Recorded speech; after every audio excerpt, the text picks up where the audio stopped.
Hello everybody, good morning. Myself Bitisha. Welcome to my weight loss journey day 6 out of 25.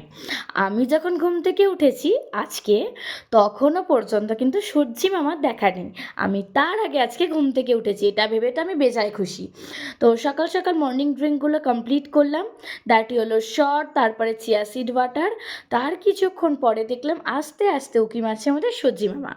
তো তাকে দেখেই বেরিয়ে পড়লাম আমি মর্নিং ওয়াকের জন্য। মর্নিং ওয়াক ওই 40 to 45 মিনিটস। তারপর বাড়ি ফিরে এসে ছাদে দেখলাম একটু রোদ উঠে গেছে, তাই জন্য ঘরেই এক্সারসাইজ কমপ্লিট করলাম। তারপরে গিয়েছিলাম ওই পাশের বাড়িতে একজনের ফুলের বাগান দেখতে। বাড়ি ফিরে এসে স্নান করে ফ্রেশন আপ হওয়া। সকাল সকাল স্নানটা সেরে নিয়েছি মানে সারাদিনের জন্য আমি এখন নিশ্চিন্ত, একদম fresh and fine.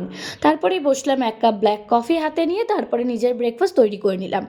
This is a healthy breakfast. কীভাবে বানিয়েছি তোমরা তো দেখেই নিয়েছো, আর যারা দেখোনি তারা যদি দেখতে চাও এই ভিডিওটার নিচেই আমি ব্রেকফাস্টের ভিডিওটা পিন করে দিলাম, তোমরা এটা চেক আউট করে নিতে পারো। ওই 11:30-12টার দিক করে রোজকারের রুটিনে থাকে আমার ডিটক্স ওয়াটার। তারপরে আজকে আবার আমাদের ছাদে রান্না হয়েছিল। ছাদে রান্না হলে বেশ পিকনিক পিকনিক ফিলিং আসে না? লাঞ্চ কমপ্লিট করে মা আর ঠাকুমার সাথে বসলাম পিঠের প্রিপারেশনে। শীত তো ভালোই পড়েছে, তাই এই শীতের রাতে পিঠে। তারপরে একটা লেবু খেয়ে ব্ল্যাক কফি হাতে নিয়ে বসলাম। তারপর রাতের ডিনারটা একটু তাড়াতাড়ি, মা বানিয়েছিল তরকারির পিঠে। চলি, দেখা হবে পরের ভিডিওতে, টাটা।